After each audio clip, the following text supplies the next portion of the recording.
start. All right, so welcome to our monthly webinar. My name is Christina Clark O'Kermis. I use she, her pronouns, and I'm the executive director at the Alabama Campaign for Adolescent Sexual Health. We are a nonprofit organization working to advance comprehensive sex ed throughout the state of Alabama. I am located in Montgomery. I have colleagues in now Tuscaloosa and Huntsville. So very exciting to be expanding our team a little bit. But we are a small but mighty organization doing this work throughout the state. And one of the ways that we do this work is through hosting a monthly webinar series. Megan, our outreach coordinator, has done a great job this year since she's come on board to build out just a phenomenal speaker list. And so we are excited to have Jamie Joy here today.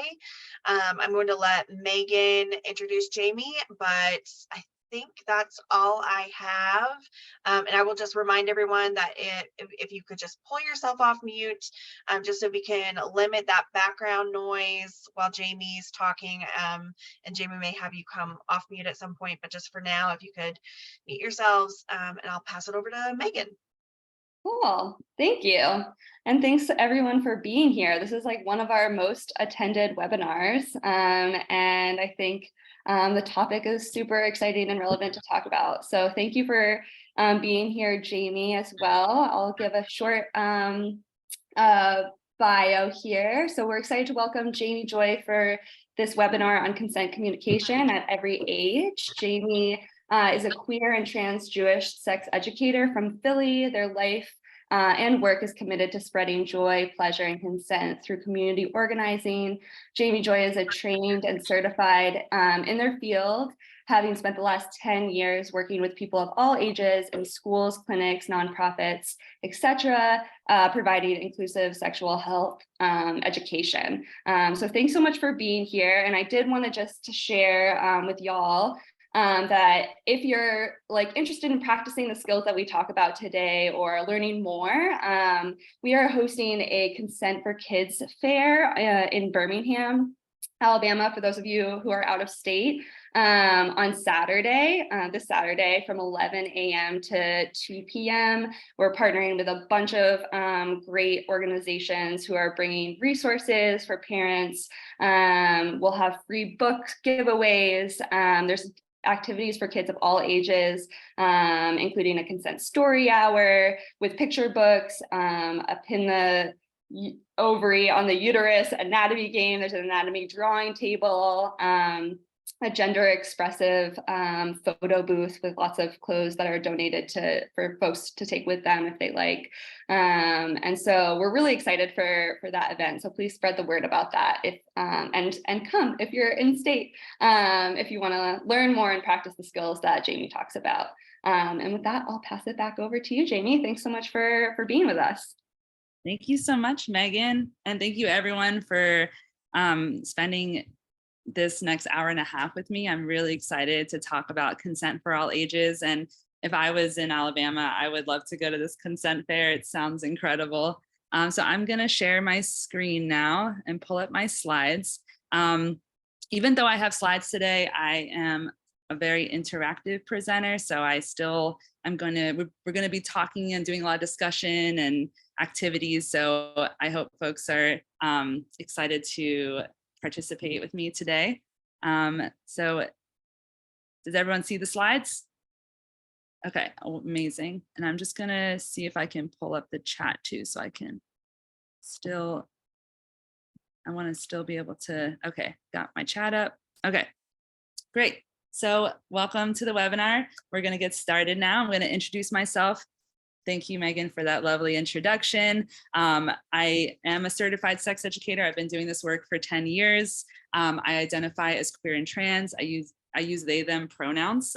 So a lot of my framework that I'll use today is I think about how consent education is necessary for everyone of all genders and all ages. So we're gonna be really expanding our idea of consent today so that you all can incorporate it into your everyday life. I love to teach in schools, nonprofits, health clinics, colleges, anywhere that I am welcomed and invited. I love to teach because I am a consent enthusiast, and I always have been like very excited about, you know, the idea of like personal choice and freedom and how that can show up in every area of our lives. So I want to start, before I get into my own kind of section, I want to first hear from you all. Well, no, first I want to say why I'm here, and then I want to hear from you all. So first I'm going to share why I'm here today, which is, we've already kind of mentioned this, but consent is such a normal part of everyday life. And that is a huge reason why I'm here today, is to normalize consent and teach you all tools for how to normalize consent in your work and in your personal life, at home, wherever, everywhere. Another reason why I'm here today is because I think it's so important to learn tangibly how to create a culture of consent, because we don't live in that culture currently. So it's really an active process of like learning, because a lot of us don't have these tools and resources readily available for us. So that's another reason why I'm here today, is trying to make those resources more accessible for you all. And then lastly, I'm here because I think teaching consent is life-changing. And it can be as simple as like you're changing the life of like one person, one kid that you teach consent to, that can change that kid's life. But I also think about how it's life-changing and vital to our society as a whole. And so these are the reasons why I'm here today. Now I'd like to hear a little bit from you all with a little icebreaker, or what I call it, a fire starter. So I'd love to hear in the chat, or if any of you want to unmute yourself, when did you first learn about consent?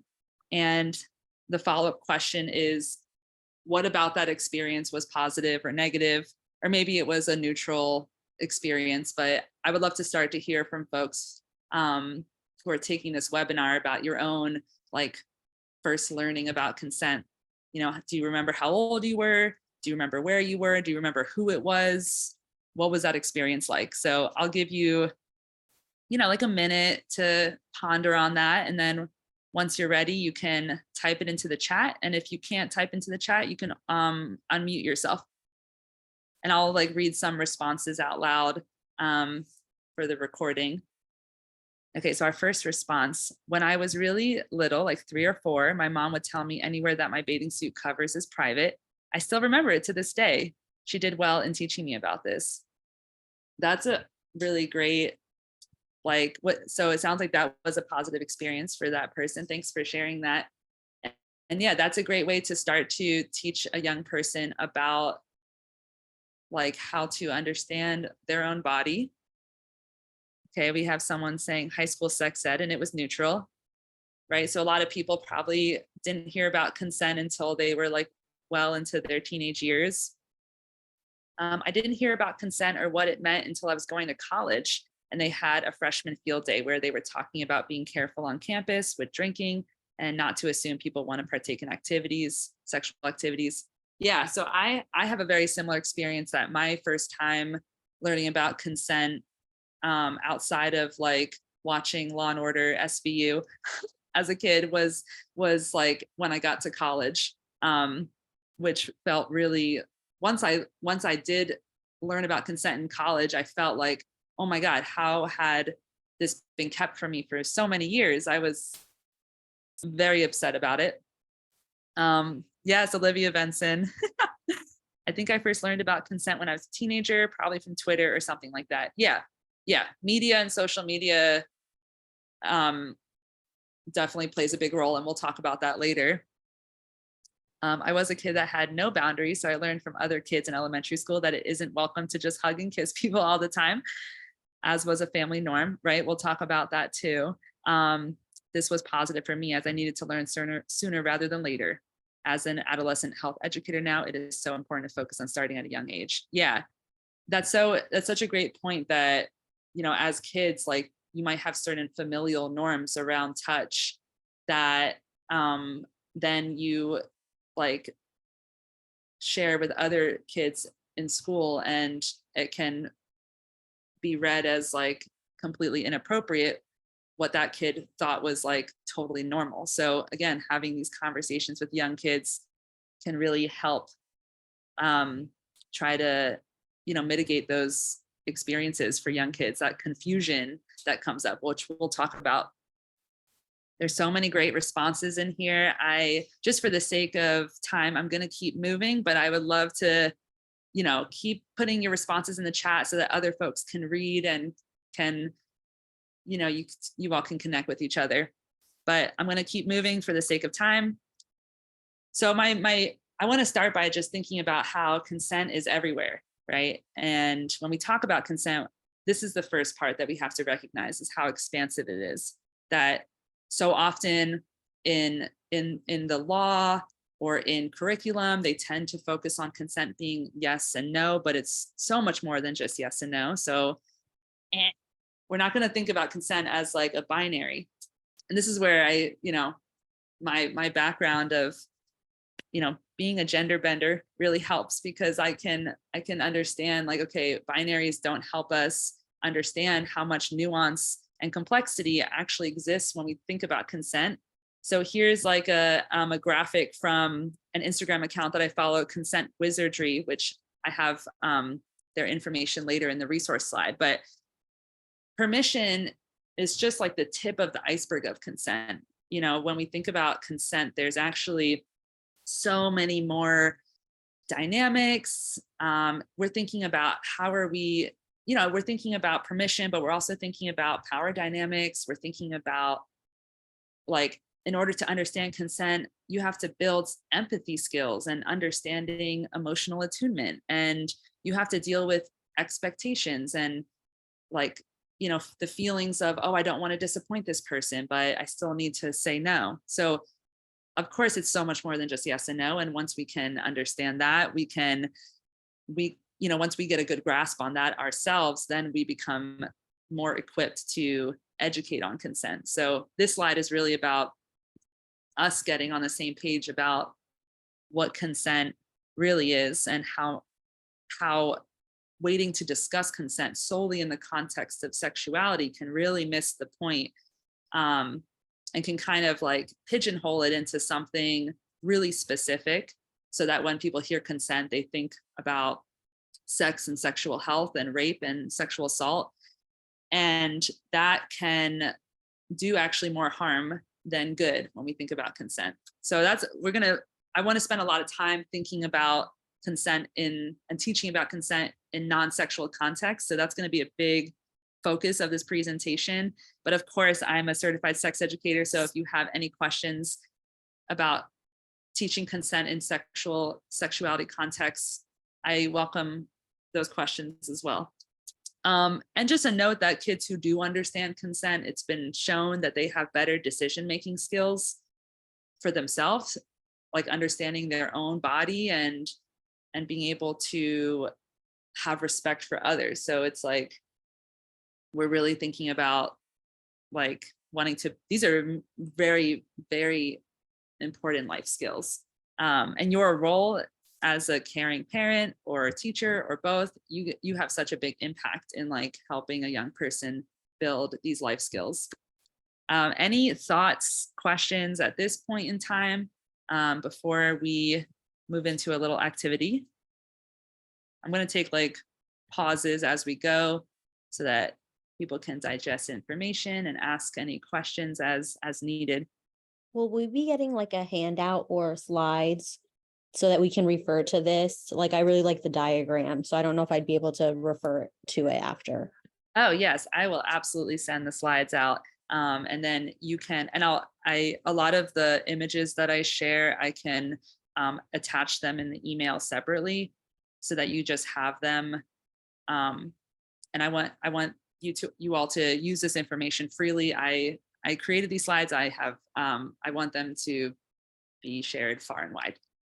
And we are recording today too, so we'll send out the recording as well.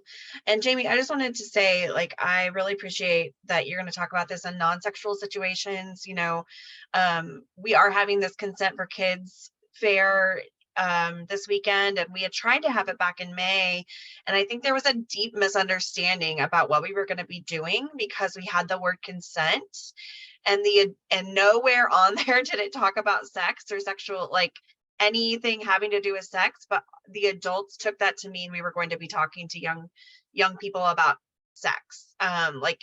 And our consent fair is meant for like younger kids, like that it would be age inappropriate for us to talk to them about sex. And so I just thought that was so interesting, because I think we as a society have like confounded the word consent to always mean sexual, and Right. it's not. It shows up in everyday life. And so I'm really excited to learn more. Yay. I'm glad you mentioned that. And the pushback that we get as educators around, as consent educators, is stigmatizing the conversation, and it makes people way more uncomfortable and afraid to start the conversations. And of course, if you come to a young person and you're uncomfortable, they're gonna feel uncomfortable. So, I really, my goal today is to be normalizing. I'll show you so many different examples of how consent shows up in just everyday life. And you're going to walk out of this presentation like realizing that sex is just one little slice of the pie of consent. So that's my goal today. So let's see other comments. We like to say they need to take off their adult lenses. I love that. That's great. Yeah, I love that comment. Thanks for sharing that. That's such an important point. Consent and boundaries is like foundational for sexual health, but it should really start young and has so much to do with healthy relationships and socialization in general, not just sex. Exactly. And this is, I think, a really great transition into the first activity, which is that I want you all to put into the chat, or you can unmute and speak. Give an example of consent that's non-sexual. And I'm going to give a bunch after, but I want you all to start to generate on your own, just for like a minute or two. We won't take too long on this, but hop into the chat or unmute an example of consent that's completely non-sexual. Okay, visiting someone's home, right? Do you have the time or space for me to vent? Perfect. Hugging, shaking hands. Would it be okay if I borrow your top? Asking for a phone call. Oh my God, so many responses. This is amazing. Asking the child if it's okay to give them a hug rather than forcing it. Yes. Amazing. I really appreciate all the engagement from folks. I think it makes online webinars way more interesting when people are participating. So yeah, we talked about social interactions, hellos and goodbyes, making plans with people, like just consenting to go to the same place for dinner, rather than one person making the choice for someone else. Agreements, like what do we both want to put on our pizza tonight? Like, do we both want pepperoni, or do we need to come up with a different plan so we both consent to ordering this together? That's one example of agreement, but you can think about agreements in so many different ways, like around how you spend your time with someone. Oh yeah, photos is a great one too, right? We'll talk about that. Personal items, someone mentioned about borrowing a top. Yeah, just thinking about like if something is yours and you have certain agreements around, like I have certain agreements around how people might borrow my car, and wanting to feel respected and have my boundaries honored in that. Posting online is a great one. Yeah, I love that. Yeah, this is my next point, is sharing information, right? So it's not just about, yes, posting online is a big one, checking with people. Is it okay if I tag you in this? But also thinking about like, is it okay if I share what you shared with me with my friend?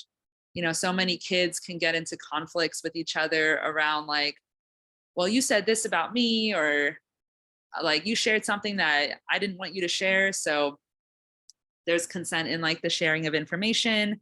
And then also some people have mentioned this, but even capacity, like what happens when someone just like starts dumping on you and you haven't had a chance to like consent to like hearing about their whole divorce or something, so many ways that consent shows up. And I really like this these graphics as well, that just kind of I like to give a lot of like like verbiage to understand like what we're talking about. So I'm gonna, throughout the presentation, I'm gonna give you actual like phrases.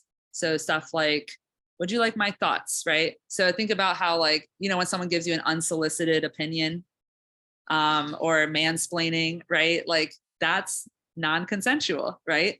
And I think if we normalize non-consensuality as like, it's not rape, like rape is one aspect of being non-consensual, but if we normalize things that are non-consensual as everyday things, then the conversation becomes easier in some ways, right? Because it's not about these really big, heavy, traumatic topics. It's just like, oh, you just gave me your opinion without getting my consent. And we can normalize that, right? We can use that language more. Can I pet your dog? I love this one because I don't know about you all, but like, I think it's sometimes intrusive when people just like go up and start petting someone's dog without asking. So that's like, again, another example of consent in everyday life. Someone mentioned this one in the chat. Do you have the emotional capacity right now for me to vent? This has like been such a great thing for me to learn in my life, to talk to people about. I'm going to go through a few more. Do you feel comfortable sharing that information with me? This is a great one to use with young kids too. Instead of like demanding that they open up to you, asking if they feel comfortable, that really gives them some choice and autonomy. We'll talk more about that. Do you want me to help you come up with solutions? This is great. I love all of these. What a great one too. Would you like company or do you prefer to be left alone? And then here's the last one. Is it okay if I share this news with others? So this is what I talked about. I'm glad that you all are enjoying these images. I feel like I really resonated with these ones as well.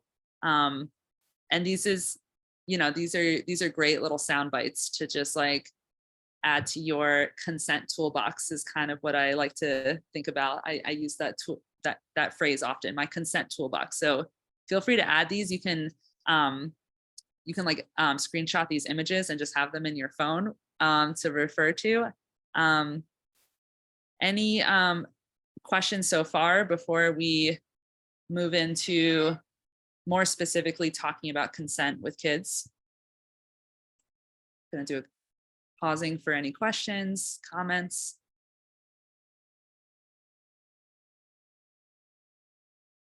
Okay, sounds like we're good to go. So let's start to think about consent at every age. I want to think about starting as young as possible. So let's think about like when we're thinking about the youngest of kids that maybe can't really consent yet, but like how can you still begin including consent into the conversation? And one way to do that is to verbalize what you're doing with a young kid and talk through the actions that you're doing with them. So they feel like maybe they can't decide what's happening, but they are still being informed. Like, I'm going to pick you up right now. And now we're going to do this. And now I'm going to start to take off your pants because it's time for PJs. Just like talking it through, verbalizing what you're doing is a way to have someone be a part of the conversation rather than at a young age teaching someone things happen to you, right? So that's kind of step one. And then as they start to get older and kids start to like get to verbalize themselves, now we have to show them that they do have choice. So that can look like saying, you know, do you want to hug goodbye? We can also wave or high five. There's something so magical about providing options to someone. And this is not just for kids, but even for adults. If you think about like saying like, can I kiss you? Or if not, we can just hug and, you know, part ways. But there's something about providing options that makes it easier for someone to say no. If you say, do you want to hug goodbye? And you don't provide other options, then there's more pressure to say no. So I often teach about how useful it is. Like, it's one thing to ask for consent, but it's another thing to go farther and make sure that the person understands that they have choices, right? It's not just about yes or no. We're going back to that first slide. It's not just about yes or no, it's about providing actual choices and options. So that's like, now we're getting to like a little bit older age. they're verbalizing, they're understanding they have choice. Now we want to start to teach young folks about like processing emotions and feelings. So this is where the emotional attunement comes in on our part. Like if we're identifying apprehension, whether that's someone being hesitant, whether that's a kid or an adult, right? These are skills for everyone. Being hesitant, like not responding right away, showing some discomfort. How can we ask clarifying questions to help process those feelings? And then also let them know that it's okay. So, oh, do you not want to go over to Julia's house? It's okay if you don't want to, right? Rather than like, I've noticed that a lot of people just like, make their plans for their kids, or teachers might decide who gets to work with each other. And how do we still, give them some options to like understand that it's okay, right? It's okay if that's not what you want. Okay, just checking the chat real quick. When we were in the parking lot crossing the road, I asked my toddler if she wants to be held or hold hands. That's beautiful. Yeah, I think that's a great way of like still holding some authority. Like, no, you don't get to run across the road alone, but you get to still have a choice. And I love that option. Thank you for sharing that. And then, then we start to get into like the encouraging kids to like start to ask about sharing toys, sharing games, borrowing something from their peers, right? So this is like, we're talking about consent at a pretty young age right now, but we're also thinking about the whole trajectory of like thinking about all the ways in which in our society we like miss these points and how that leads to kids once they're older thinking that they can cross other kids' boundaries or not listen or not have empathy. And so I'm really trying to showcase how young it really can start and how we can all be a part of that. Any thoughts at this point? Yeah, Megan. Yeah. So I'm thinking about my mom's a preschool teacher and I taught preschool for a year, and I'm thinking about like, giving choice, but also like encouraging like a little bit of risk taking or like encouraging trying something new. Like when we like pair up kids to work together on a project or like play together, sometimes all kids want to like choose their best friend or like be with the person they feel most comfortable with, but we want to also encourage like trying something new. How would you like incorporate that into this conversation around consent too? Yeah, that's a really great question. And in my mind, I still think that there's options in that case. Like, how about you work with someone new this time and then you can work with your best friend next week, right? So then it's like, you're still like respecting this kid's wants, but you're like offering a suggestion that like feels like, it feels fair. It feels fair because you're still like teaching a lesson around stepping out of your comfort zone. And you're also like meeting this kid where they're at and not like dismissing like what feels comfortable for them. So it's a balance. I think that's why I keep coming back to like not looking at things in a so yes or no way. Like it doesn't have to be like this or that. Does that answer your question? Yeah, totally. Thank you. Awesome. Let's see if I'm missing any comments. And feel free to like use the raise your hand function if I missed something. So let's go into, I want to just talk about 3 myths that I think are so important in this conversation before we continue, which can really set a tone for why young people like struggle with consent. And the first one is like this idea that we do anything for family, even if we don't want to. Like, I don't know how many of y'all were raised with that. My mom still thinks that this is like the way the world works. And this is like a really hard like framework to kind of unlearn for a lot of us because, family obligations are very serious. Here's another one, like we have no choice while at school. This is something that can cause a lot of young people to feel like very disempowered. And this one is kind of more general, like, because I'm a kid, I have no power. So I want to bring up these like myths because this helps us understand our own experience, right? But also the experience of the young people we're working with, like what they are carrying and how we can like hold that in our conversations with them. So I just wanted to share this as we go into this next section, which is about modeling language. So my first tip around modeling language is to actually use the word consent. Like, let's not shy away from it. Let's actually use it if that's what we're talking about. I find that a lot of people want to replace it with other words, but like, this is, I guess, a thing that you can challenge yourself with is like, if you find yourself feeling nervous to use the word, like, ask yourself why.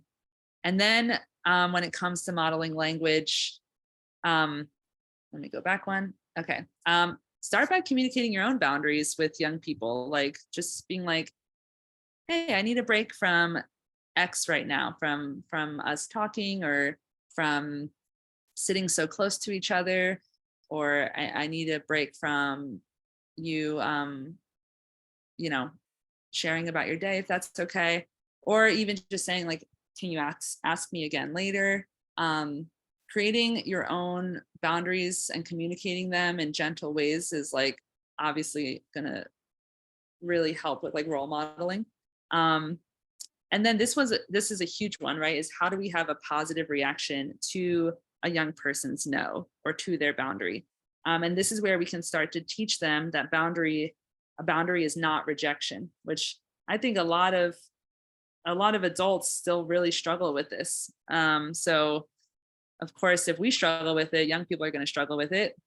So using phrases like, that's okay, just because they said no doesn't mean they don't love you. Or just because they said no doesn't mean that they don't still think that you're a good friend. Or, just like normalizing, like, that's okay, we can do that another day. Just even just the phrase that's okay can be so helpful in like making a kid understand like, oh, if I say no, it's not going to elicit this really bad response and reaction out of someone. Even just saying thank you for saying no, thank you for being honest with me, can be such a significant little soundbite. And of course, like, we also have to think about the times when like it's not as simple as accepting the no. Like, what do we do then? You can still say, thank you for saying no. I hear that. However, like, this is why you need to finish your dinner, like, I could come up with so many different examples. I want you to think about how this applies to your life. Christina, yeah. Yeah, I feel like I'm just like really in the thick of it because I do have a toddler. And this was really like starting talking about consent at a very young age was really important to me. So she's almost 3 now. And one thing that I came up against with the boundary thing, not with myself, although it does hurt when this child that you do all these things for and take care of, and you're like, can I have a kiss goodnight? And she's like, no. It's like, okay, it's okay. You really have to like check yourself. But one thing that we had to kind of like put a squash on real quick was my parents understood the concept. My sister had introduced it, like, we don't make him give hugs and whatnot.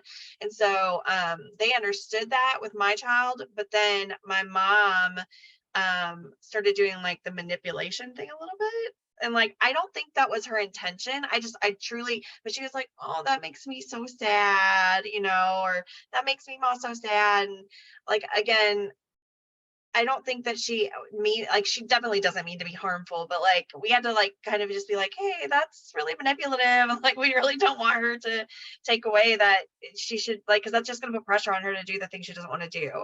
And she stopped. So fortunately, I'm lucky in that way. I know that's not the case for everybody, but I just think that's so like that boundary is not rejection is a really important thing, not just for yourself as an adult, but like for the other adults that are interacting with that child. Right.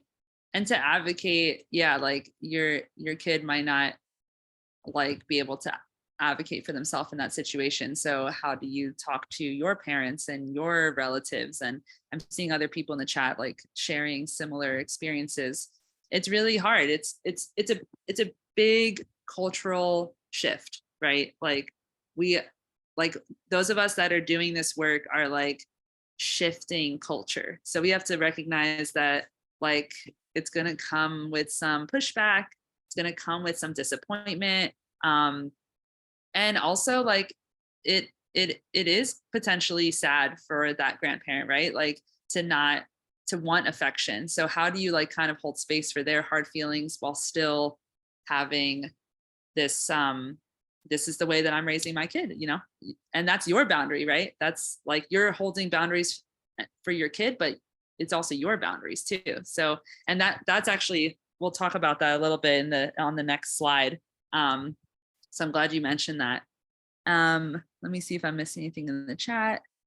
Yeah, it sounds like what you shared resonates with a lot of other people.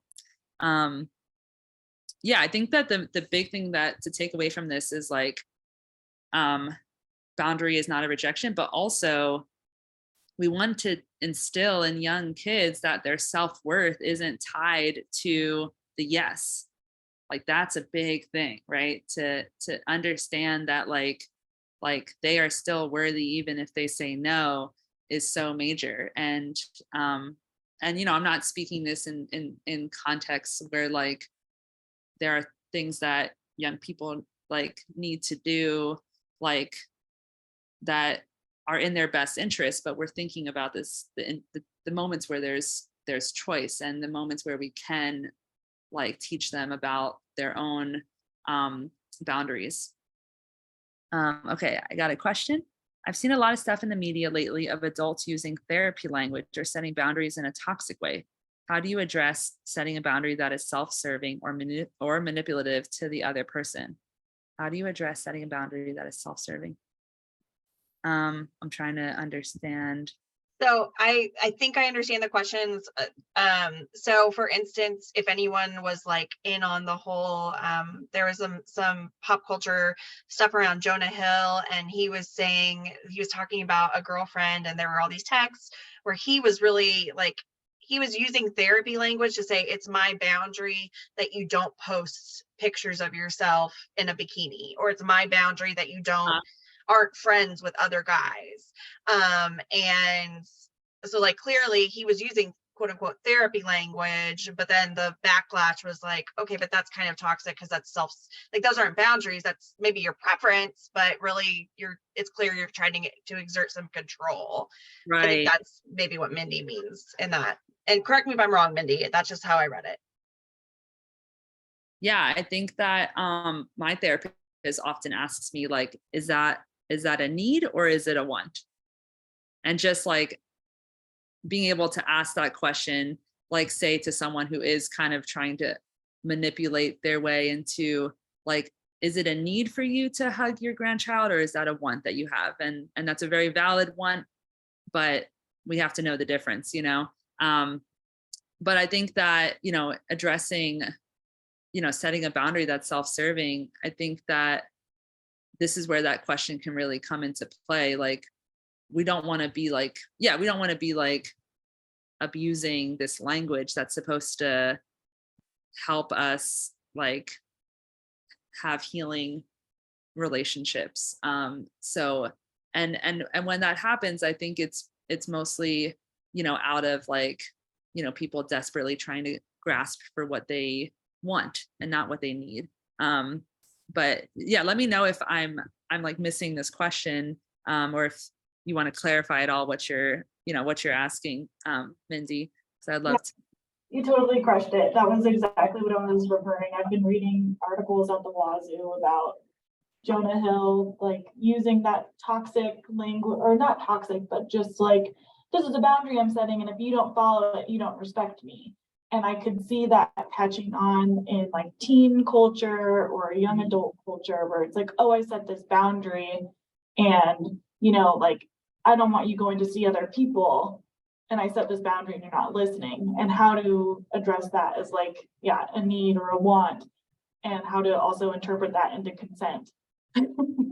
Yeah, because in some ways setting a boundary that is like self-serving can be like taking away someone's consent to have a choice. Yeah, this is a great note too that someone just put in the chat, is that boundaries are about you. They're not about controlling other people. So in those situations, sometimes it's just like it's like a education moment to tell someone like, like, I am not, able to agree with your boundary that is trying to control me, but I can respect like a boundary that is about your own behavior, like, for example, like, in this situation, it's like, someone can say like, if you're gonna post photos of yourself on the internet, then I don't want to be in a relationship with you, right? They get to be in control of their own behavior, if that makes sense. Am I still here? Okay, cool. Yeah, so it's like, I think a lot of people do try to use that language to control other people. And I think asking those questions, like, is this a need or is this a want? And like, is this like a boundary that's about your behavior, or is it a boundary that's trying to control my behavior? I'm going to read this comment here. An option could be affirming and responding. I hear that a partner posting pictures in a bathing suit is concerning to you. Let's dig deeper into that. What feelings come up for you when your partner wears a swimsuit in a social media photo? Yeah, sometimes I agree that I think it's about processing through that person's feelings, right? Like I said, it's like that, it's usually like someone trying to grasp with not getting what they want. So once you process through that feelings, most people can understand that their boundary that they were trying to set to control someone is not actually a boundary. I think that was a great, that's a great example. And I appreciate you all like bringing that in. And I kind of talk a little bit later about how to use stuff that's happening in media as like conversation starters with young kids. The last thing that I'll say on modeling language is like, yeah, what do we do when non-consensual behavior is happening? And I think it's great to do a redirection with like very specific instruction, right? And when we redirect and tell someone like, to like be like, hey, like, why don't you ask that person? Why don't you try asking that person if you can borrow their top instead of taking it? We share the why, like, because it's important for you to ask first before you do blank. It shows this person that you care. Because I think, for a lot of kids, it's like, well, why? Like, what's the why? So when we're, what we don't want to do is like be like punitive when a young person is like still trying to understand the why behind the behavior. So, giving context helps a lot, being like, well, last week when your brother pushed you, like that made you really upset. So that's, why we shouldn't push each other. That context can really help, rather than just like it being like a really quick and dirty, like, stop that, no, right? Like it can, this goes under like kind of positive reaction, positive reinforcement, so that people don't, our society like punishes people for being non-consensual, and how does that actually create like repair and healing? So again, we're thinking about this from the building blocks so that we're trying to do that, like bigger cultural shifts. So that's a little bit on modeling language. And now I'd love to have y'all practice a little bit. So I have like a few phrases that I came up with that could be in response to consent and boundaries. And I'd love to hear how you all would like rephrase this phrase with what we've learned so far, and clearly what you all like know yourselves, because this is clearly a room of people that are very already educated on this. So here's one phrase like, did you just take her pencil? Do not do that again. That is not okay. So in this situation, whether you're a parent or a teacher, whether it's a pencil or something else, what would be a different phrase to like model, like changed behavior that is consensual? So you can take a second to think through that. This is great. We don't take things without asking. Can you tell me why you'd like someone to ask before taking your things? This is wonderful, right? So you're setting like a tone. We don't do this. And then you're asking this person to understand why they would want someone to ask first, right? So this is great. This helps a young person understand the why. Taking her pencil without asking hurts her feelings. Next time, could you ask to use someone's belongings? That's great, right? So again, this isn't like, we're not punishing, we're explaining, we're redirecting, we're giving context, we're giving specific instruction. I love that. Okay, so let's go to the next phrase, which we already kind of talked about this a little bit. Grandma wants to give you a hug goodbye. Can you do that? It will make her so happy. So again, this is like, maybe you're navigating grandma's needs, your needs, grandma's wants, your wants, and the kid.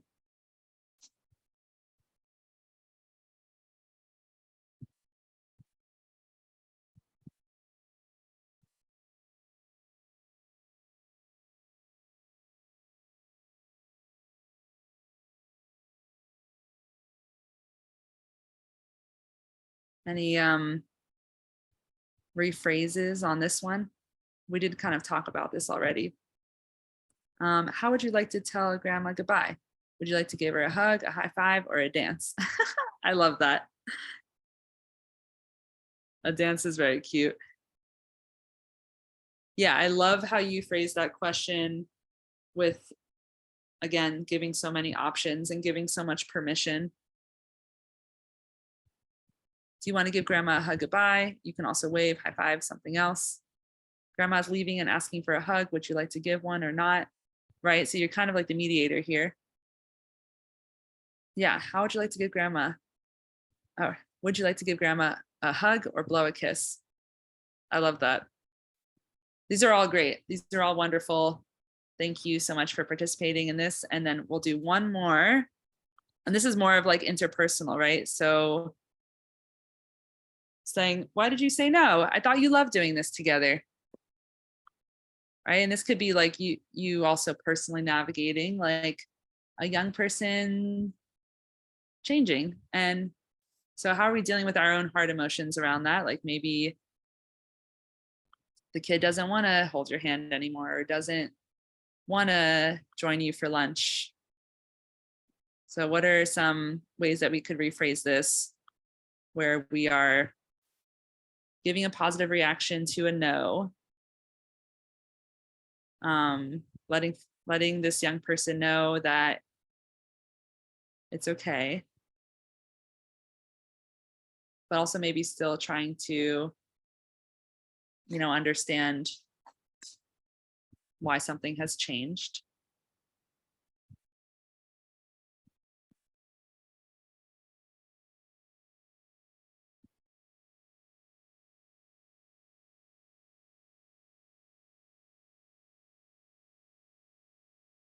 Okay, let's see what we got. Thanks for telling me your preference. What would you prefer to do instead? I love that. Thanks for telling me you don't want to do this. Can you tell me why you changed your mind? Right? And again, it's all about that neutral tone too. Do you still enjoy doing this with me? Would you like to try something new or do something different? That's okay. Thanks for telling me. How are you feeling about this activity? Yeah, that's great. Getting an idea of like how they feel about that activity in general. You all are killing it. I'm loving all of this. Thank you so much. So let's keep moving. I'm going to just talk a little bit about creating a consent culture, and then we'll do some scenarios, and then we'll wrap up with resources. So this image is actually from this 3rd grade teacher who kind of went viral for doing these consent lessons in her classroom, where, you know, like the lessons were fairly simple, right? Just asking students about what consent means and how they can ask for consent and what they need to ask consent for. And the internet just like went crazy about it. So I can send over that article in the chat once we're done if you want to read about it. But so creating a consent culture can really look like having these like shared agreements, right? So that could be like something like, in this home, we ask first before walking into each other's rooms or before using each other's toothpaste or, you know, whatever. Similarly, it could be, in this class, we ask first before, or in this class, we respect personal space by ... like, you know, asking, not expecting people to share about their private information, or we respect personal space by, you know, like not touching things on other people's desks, right? But it's like creating these shared agreements and then even having them visual somewhere, whether it's like on the fridge or on the bulletin board or on the door, right? Like, what does that look like?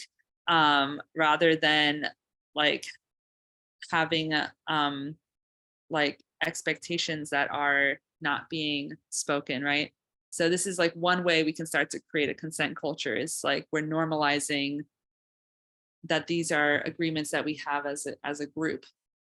Because, you know, we've kind of been talking about consent in these like more interpersonal one-on-one relationships, but now I want to start thinking about how we kind of zoom out and think about creating consent as like as a household or as a classroom or as a community. There's another thing you can do is like actually engage in activities that teach boundaries. There's these like activities like body mapping. This is one that sometimes I use in my workshops with adults. It says pleasure map. And what people do is they use different colors to say like where they like to be touched and where they don't like to be touched, and where some touches maybe like depends.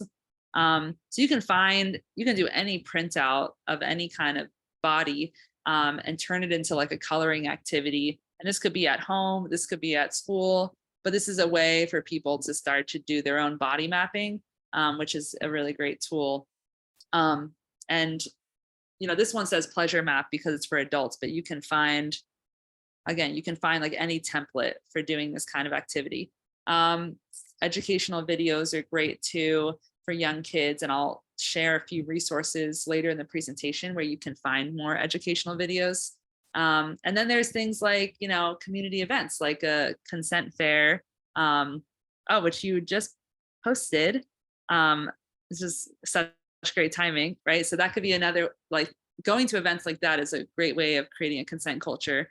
And then we talked about this a little earlier about like initiating conversations about media, like going to the kid and be like, hey, did you hear what's going on with Jonah Hill? I'm just using that example because now we've talked about it, but like, did you hear that example, that story about Jonah Hill? Like, what did you think of that? Like, what would you do in that situation? So it's not like, you're not like lecturing, right? But you're just initiating a conversation so that you can start to understand like what they think about this scenario that's happening out in the world or happening in a movie.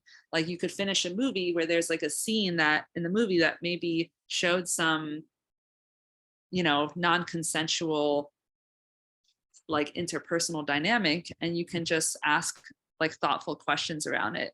So that way it's like we're like engaging with the culture around us, right? So here's just a few tips on creating a consent culture. And this is something I could like talk on and on about. And I'd love to pause here to see if anyone has any questions or wants to add anything. Is there anything that you do to create a consent culture in your home, in your work, in your class?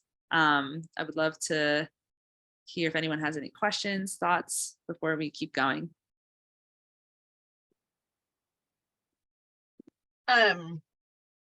I don't think I'm thinking of anything groundbreaking, but I've spent a lot of time in the last couple months thinking about like family values and conveying those to your kids. And I think this could be a helpful like family value to like whether you write that out or you just talk about your family values or whatever. But I think like uh kind of like in this family we ask for I'm not sure how you would phrase it, but just thinking of consent as a family value. I love that. Yeah. And again, like not shying away from using that word and normalizing the word in your family is great. I love to ask kids about what they watch on TV or Netflix that models yes, no consent, body language consent, etc. Once we cover all of that, they are so good at picking out examples. That's great. And you can also use music too. You can like play certain songs, like if you wanted to, in classrooms, like as like educational activities, like be like, okay, I'm going to play this song and print out the lyrics and like go through and highlight the stuff that is examples of consent or not consent. I'd like to open some meetings with expectation setting. It can be especially helpful to do once then as needed with recurring meetings. Yeah, that's definitely a consent culture behavior. Absolutely, is like just informing people in the beginning around what to expect, rather than just like dropping things on people unexpectedly. So these are all great. I have Oh yeah. one more from my mom. Shout out to moms in the world. But a student in her class who's like 3 really loves like play fighting and wrestling when they're out at recess. And my mom like was asking like ways of like how do you know like your play partner like wants to keep going? And he was like, I look at their faces and like if they're smiling, that means they're having a good time and we still like continue. And when they like look unsure or upset, then that means it's time to check in or like stop or pause. And I really loved that because it's like a way of really reading body language and not using like verbal language. I love that. From like a 4-year-old, like we like intuitively know these things and unlearn them. Yeah, I feel like we do intuitively have some of these skills already, and then you're right that we like unlearn them and relearn other skills that are like not supporting us in being the emotionally attuned, consensual, like boundaried people that we could be. And that's because we're picking up on our culture, right? And I think that's great to like even model for young kids, like when they're playing, how to check in and ask, like, do you want to keep playing?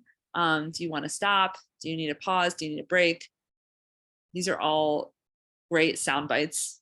Let's see. With young kids, repetition is so important. Yeah, I agree. It's like you can have the conversation once and then just revert back to it. Like, remember that conversation we had about consent? Well, here it is in this moment. Like, how are you feeling?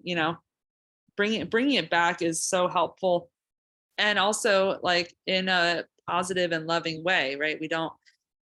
I think what I keep emphasizing is like how important it is for young kids to not feel like they're doing anything wrong.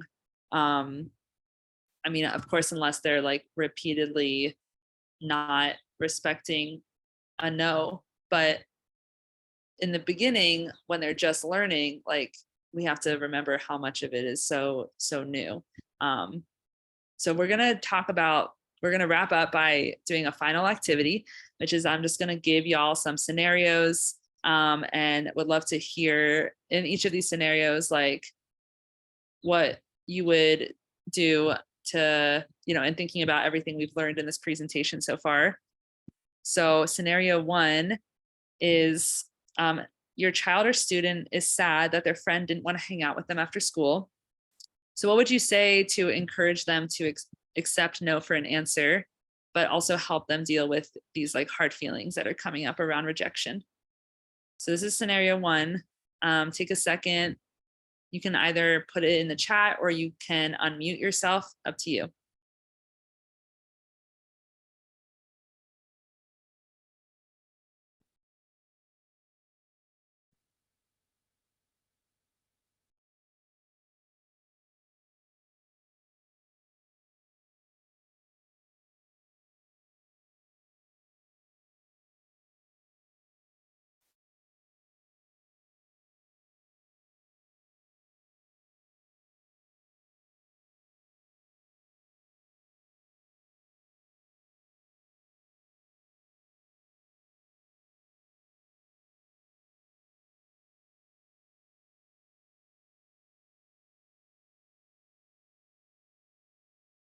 Does anyone have any sound bites to respond to this scenario?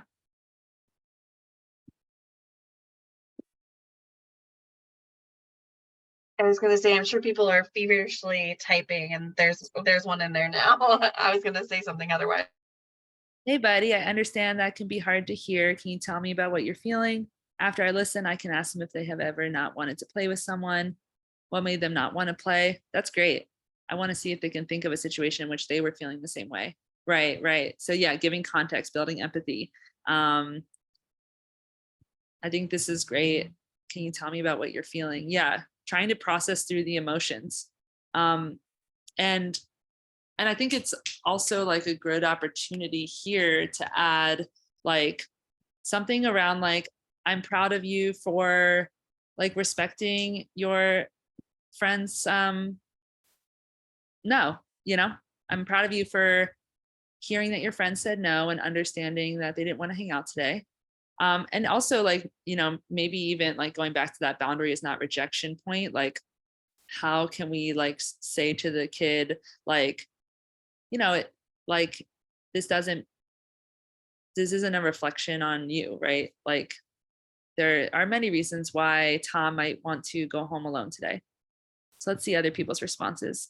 It's okay to give your friends space to spend their time however they may choose. I understand it has upset you. Is there something that happened to make them upset?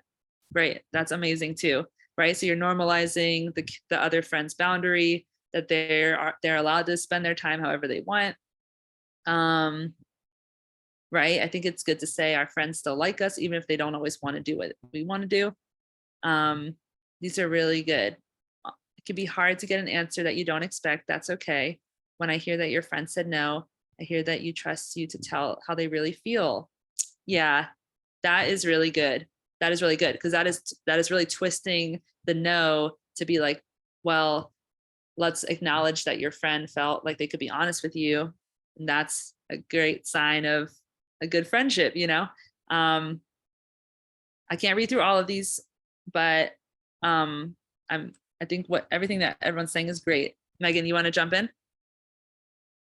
Yeah, I just was thinking like, I like totally hear that boundary is not always rejection, but I also wonder about like, maybe for older young people, sometimes we are rejected and like rejected is part of life. And like sometimes friendships end and like, that's really hard. And like creating space for kids to like process like why that feels yucky and like, or like why that might have happened.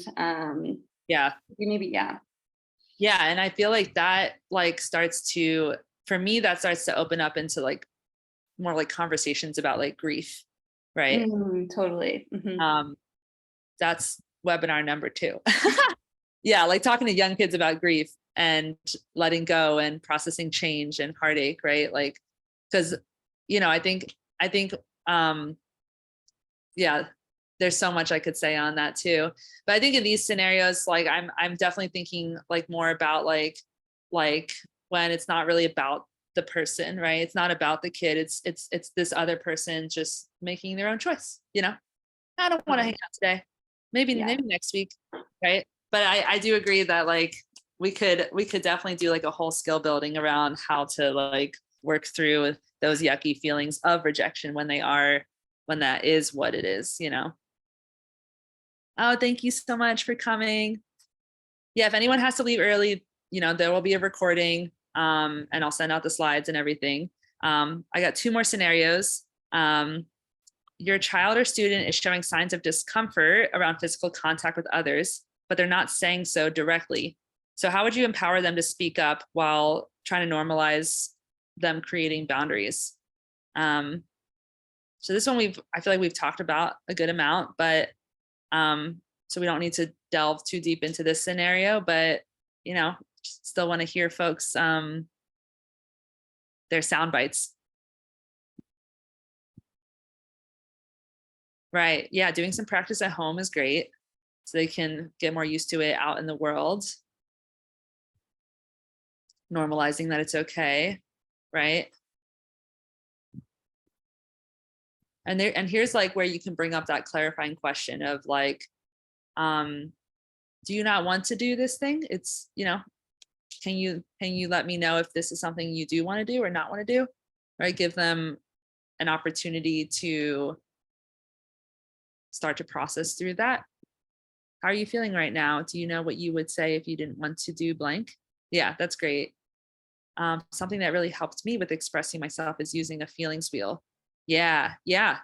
Having a feelings wheel is great in homes and in classrooms to be like, do you know how you're feeling right now? Can you show me on this chart which feeling is coming up?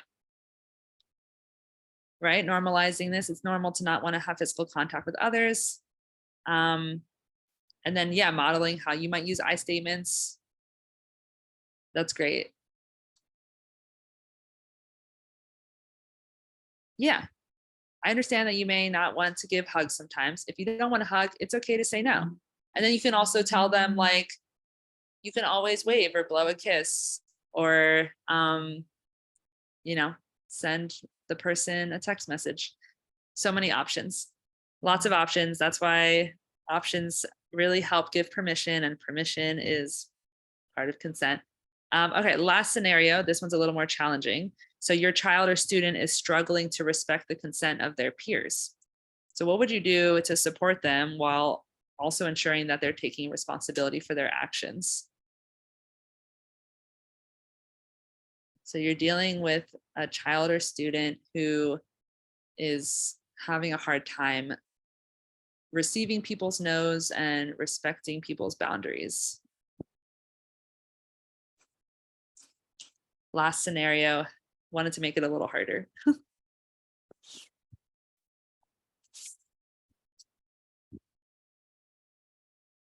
And thank you to the folks that are still here and engaging with all my activities. Ask the student child how they would feel if that happened to them. Yeah, right. Building empathy. Give options of other ways to interact without crossing the boundaries. Encourage them to communicate, ask for consent, apologize when necessary. Yeah, doing more education on rejection. That seems like important. Right, none of this is like, forcing the kid into some kind of punishment, right? I think what we don't want to do is like match non-consensual behavior with more non-consensual behavior, right? Ideally. You seem frustrated when others are setting boundaries. Are there times when you are frustrated because others don't seem to respect your wishes? Yeah, so it sounds like a lot of people are like picked up on the whole like helping that kid understand what it would be like if it was in their shoes.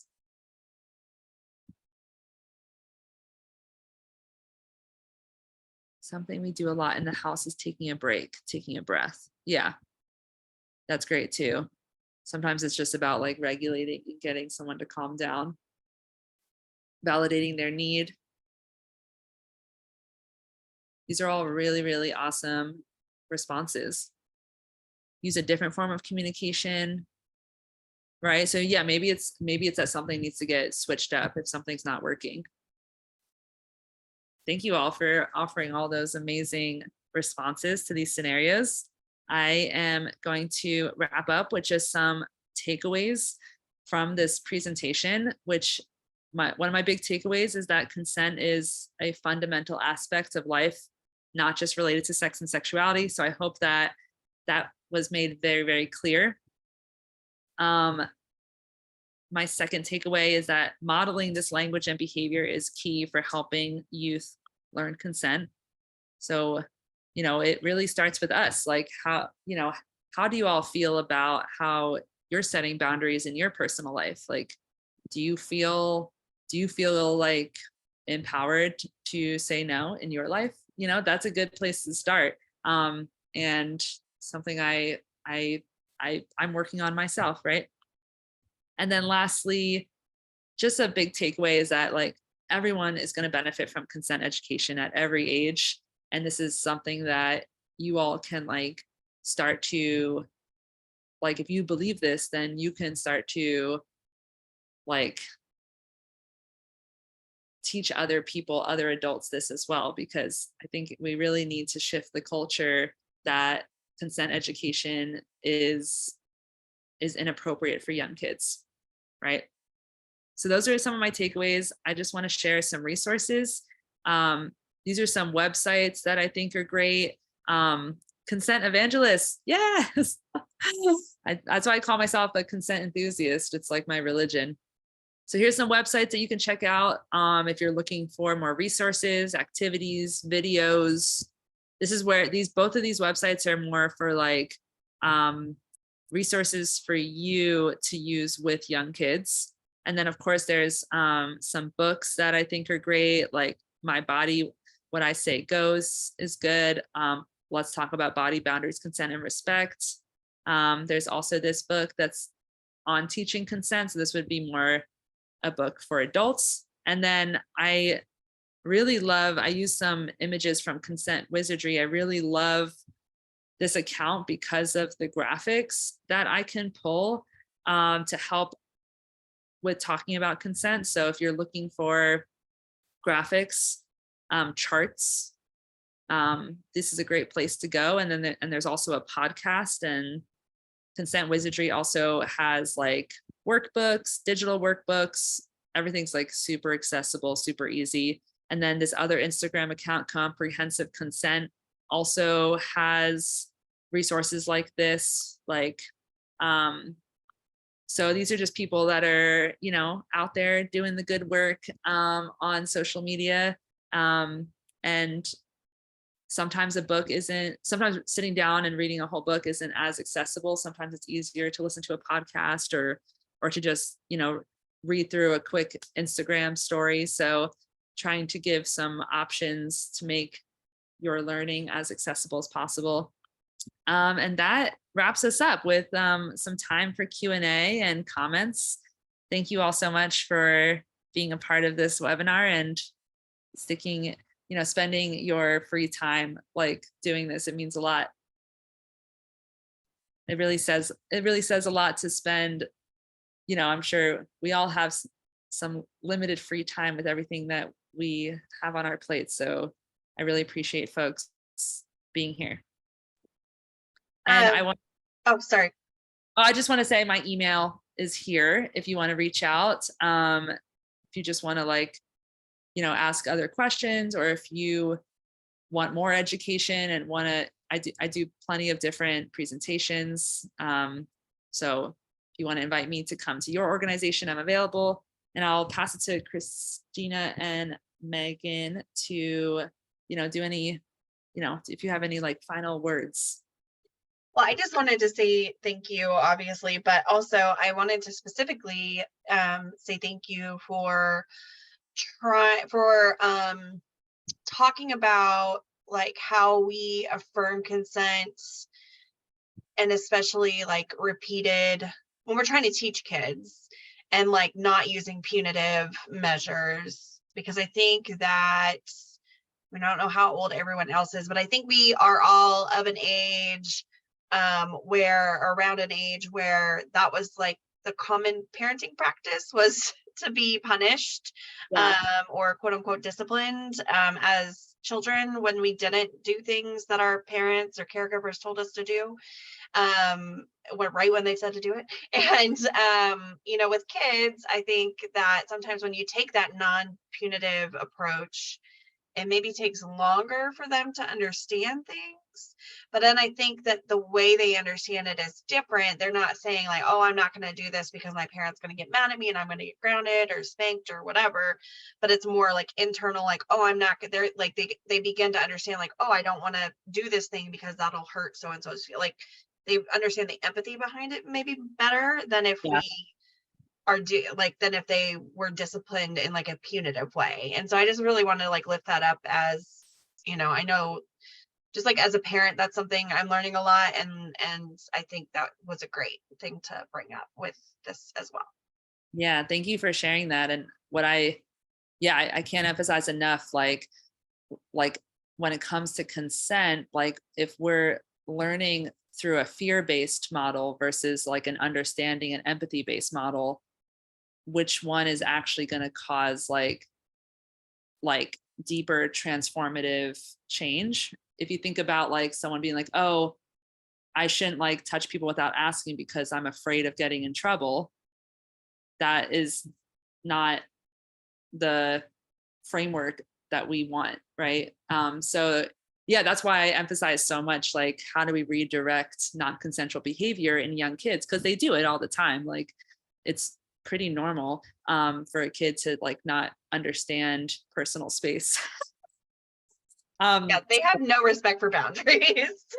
we say this all the time, but I've just seen, I've seen like such really intense reactions of like being screamed at, being yelled at, like being like told like don't do that with the same behavior, right? Like don't grab, but then you're grabbing their arm. So it's like, again, like we're trying to understand how to not create that like confusion in a young person.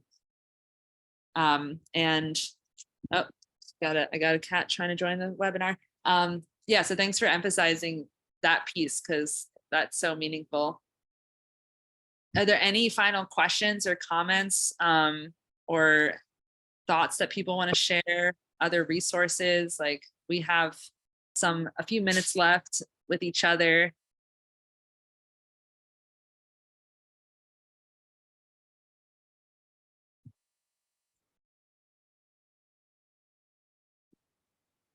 Well, I'm just going to say thank you once again. In general, this was a great session and I think folks probably got a lot out of it. And yeah, Megan, did you have anything you wanted to add? Okay. Oh, there's somebody raised their hand. Hey there, thanks so much for this presentation. I was wondering if you might have any suggestions for sort of how to talk about something that you need to talk about. So I think there were some good examples about sort of like early childhood context, like maybe narrating, like I'm going to talk about this now, or I'm going to shift to this now. Because sometimes when you have to share some information with someone, asking like, are you in a confidential space, or like, are you okay to talk about some health information? You can only accept no to that answer so many times. Right. Whereas it sort of like starts to get to like unhealthy or unsafe. And so I was just wondering what you might recommend for sort of a situation where you can't give as much choice as you might want to. Yeah, I think about that a lot in terms of like when people that we love and care about are like self-destructive or doing things that could harm themselves or others, and there isn't as much space for choice. And I think in those scenarios, like what feels like, say you can't give the options, like how can you still like make the person feel a part of it, right? I was kind of talking about like informing a young kid along the way around what you're doing, even though they can't verbalize or consent. But I think that can still exist with older people as well, of any age, right? Like even if you think about like we almost like the life cycle almost happens so that like elders have to go through the same situation where things like need to happen to them and they don't get to have as much choice. So I think in those settings, I do still think like talking someone through what's happening and making a lot of space for the emotions that come up around not having choice, right? Like being like, I know this is, you know, really hard that I have to share this with you. And if there's anything that I can do to support you, let me know. And I'm still going to do this thing that has to happen. But it's about like someone being a part of the process rather than it happening to them. I think that's what I would say is like, how can you still make them feel like it's like they're not like powerless, even if they maybe don't have all the options. Does that make sense? Totally makes sense and is really helpful. Thanks so much.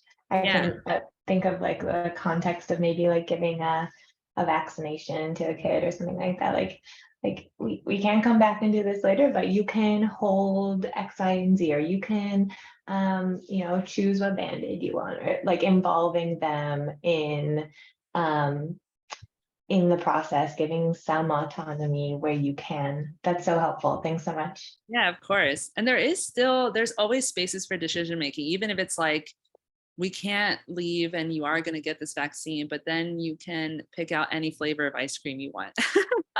Like, how can there still be decision making so that, you know, it's like we're not taking away someone's choice altogether and reinforcing this idea that like a kid has no choice at all. There's still so many choices involved. And again, sitting with the emotions, like, I'm so sorry, I know this is gonna hurt, I'm here for you. And this is what we all have to do to stay safe, or this is what we have to do so that you can get what the care you need, right? So I've definitely been in that situation, especially with mental health stuff, which I think, you know, mental health stuff, substance stuff, these are all scenarios in which like the lines between consent get a little bit more tricky. But I think when I've talked to people who work in mental health fields and substance abuse fields, like what I've learned is that they still like find ways to make that person feel like they have some control still. That's a great question. Thank you for asking that. Is there any other final thoughts or questions? And of course, like my email is, I'll put it in the chat if you want to stay connected. I love to do these kinds of webinars and would be happy to work with folks if anyone, you know, needs more or wants more education. There's plenty more where this came from.